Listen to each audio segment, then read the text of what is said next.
미디어 포커스 시간입니다. 민주언론시민연합 김원경 사무처장 나오셨습니다. 어서 오십시오. 안녕하세요. 얼마 전에 중앙일보에 문재인판 블랙리스트 이런 보도가 나와서 네. 청와대가 아주 강하게 반론을 펴고 그런 일이 있었잖아요. 네네. 그게 외교 안보 북한 문제 전문가들이 청와대나 정부의 외압을 받아서 몸살을 앓고 있다. 이런 식이었죠? 예.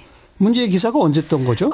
문제의 기사는 4월 4일 중앙일보 일면 머릿기사 제목이 문코드 압박에 외교안보 박사들 짐 싼다였습니다. 예. 이 기사의 요지는 문재인 정부 들어서 북한 안보 관련 연구기관과 박사 전문가들이 코드 몸살을 앓고 있고 그 이유가 국책연구소나 정부 입김이 센 기관 단체를 중심으로 비판을 자제하라고 하고 홍보성 기고 검열을 하고 방송 출연 금지 등의 주문이 쏟아지기 때문이라는 것이었습니다. 예.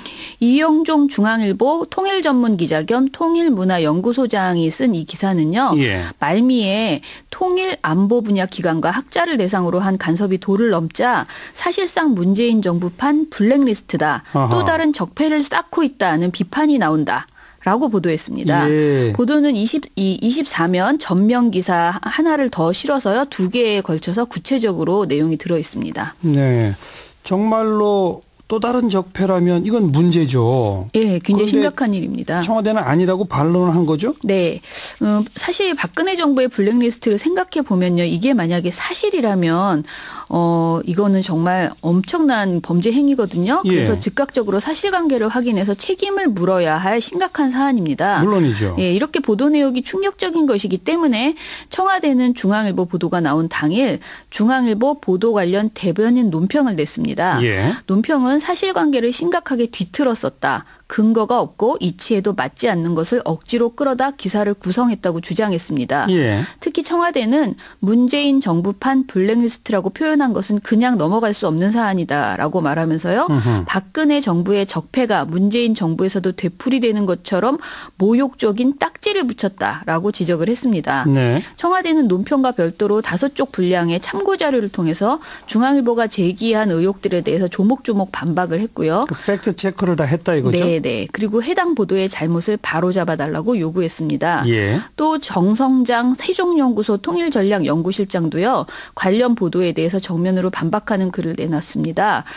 여기서 세종연구소에서도 정정보도를 요청했고요. 네. 강경화 외교부 장관도 기자의 질문을 받고는 제가 알고 있는 한도 내에서 학자들의 자율성을 침해하는 인사조치는 없었다라고 반박을 했습니다. 자, 그러면 중앙일보가 문재인판 블랙리스트라고 말할 정도로 뭔가 팩트를 가지고 얘기했을 거 아니에요? 네. 그 근거는 뭐였죠?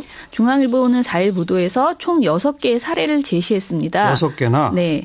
요약하자면 중앙일보는 첫 번째로 세종연구소 데이비드 스트라우브 박사가 청와대 압박을 받아 1년 만에 사표를 냈다고 보도했습니다. 네. 이에 대해서는 청와대와 세종연구소 양측이 반박을 했는데요. 스트라우브 박사의 계약 기간이 1년이었고 올해 2월 계약 만료가 된 것뿐이다라는 것이었습니다. 예. 그리고 중앙일보는 두 번째로 국립외교원의 S 박사가 지난 1월 JTBC 토론 프로에 출연해서 야당 쪽에 앉았다는 이유로 청와대로부터 문책당했고 팀장 보직이 취소됐다고 보도했는데요. 예. 청와대 해명은 이중 국립외교원 S 교수의 사직에 대해서는 공무원 신분으로 야당과 한편으로 토론하는 것에 대해서 국립외교원 관계자가 부적절성을 지적한 것이다. 이것은 청와대와 무관하다. 그리고 이에 대해서 본인도 인정했다라고 반박을 했습니다. 예. 그리고 민간 연구소로 옮긴 것은 본인의 판단이다라고도 반박을 했습니다.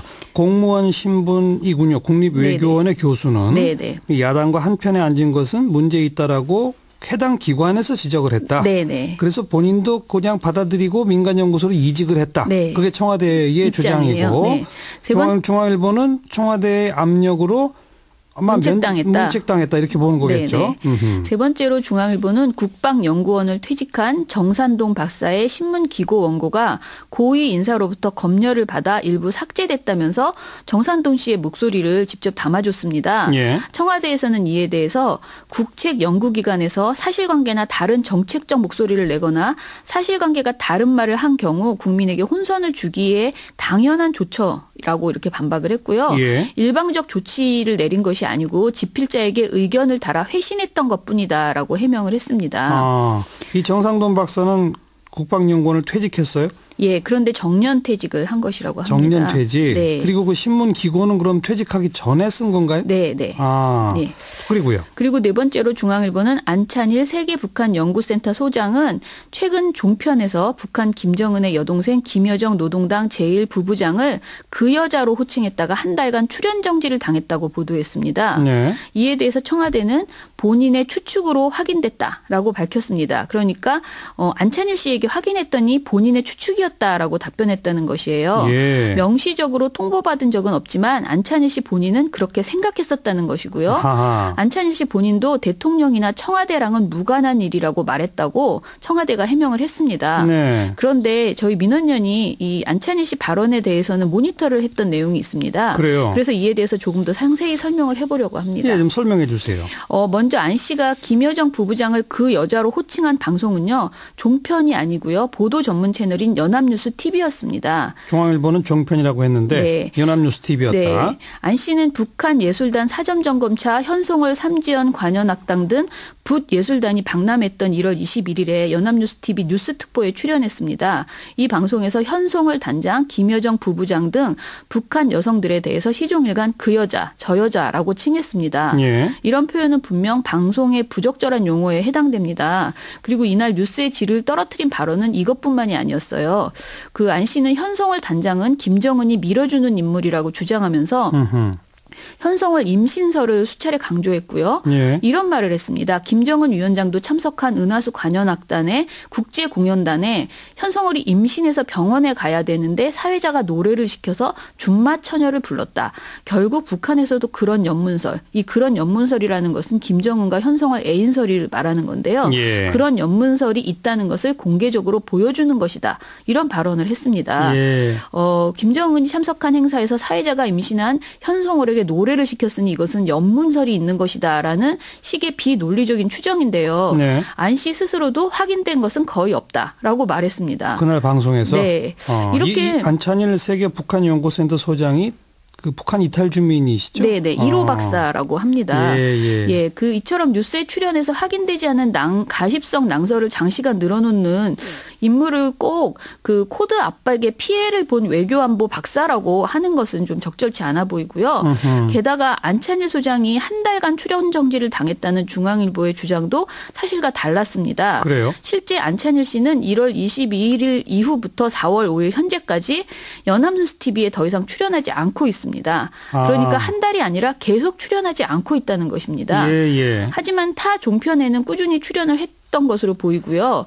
제가 말씀드리고 싶은 것은 중앙일보가 김여정 그 여자 발언에만 착안해서 마치 현 정부가 안 씨를 핍박한 듯 묘사한 것은 사실이 아니라는 것입니다. 그러니까 한 달 출연 정지 이런 표현이 딱 들어가면 공식 어떤 통보를 한 것처럼 네네. 읽혀지는데 네. 종편에는 그냥 계속 나오고 있습니다. 그리고 그 정작 문제가 됐던 연합뉴스 TV에서는 그 이후에 이제 계속 안 나오고 있고 연합뉴스 TV가 안 부르고 있는 거겠군요. 네, 그렇죠. 그런데 그걸 뭐 1개월 출연 정지 조치 뭐 이런 식으로 썼다는 거죠. 네.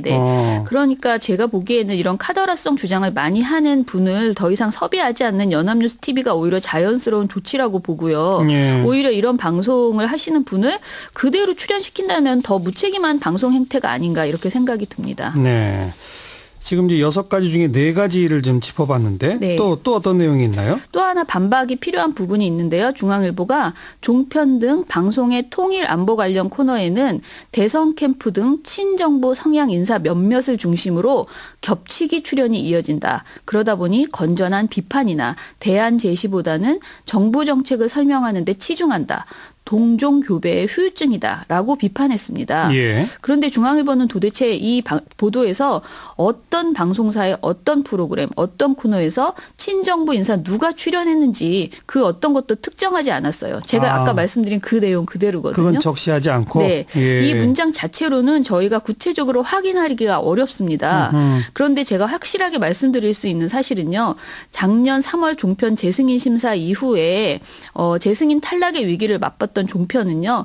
패널 여야 균형을 약속한 바 있습니다. 그렇죠. 그래서 그 이후에 최소한 실천하는 신용이라도 하고 있는 것은 분명하다는 것입니다. 그 이전에는 또 너무 그 보수 일색의 평론가들이 너무 많이 나와서 예. 지적을 당했던 거 아닙니까? 그렇죠. 그러니까 예. 이전에 심각한 불균형에 비해서 보수와 진보 여야의 패널 비율을 맞추려고 하는 변화가 있는 것은 사실입니다. 예. 그런데 이것을 가지고 친정부적 패널만 등장했다. 라고 표현하는 것은 억지에 가깝지 않은가 싶습니다. 예. 예를 들어서 저희가 민원연이 가장 최근에 패널 분석한 결과를 한번 보겠습니다. 네. 지난 3월 26일부터 29일까지 나흘간 종편 4사와 YTN, 연합뉴스TV가 패널로 출연시킨 전체를 저희가 분석한 적이 있는데요. 예. 그중에서 정치인 직군, 그러니까 정부 관계자나 전현직 국회의원 및 당직자의 여야 비중을 분석해봤습니다. 예. 그랬더니 채널A는 여가 1명, 야가 0, 한 분도 없고요. 1대0. 예, TV조선은 0대0.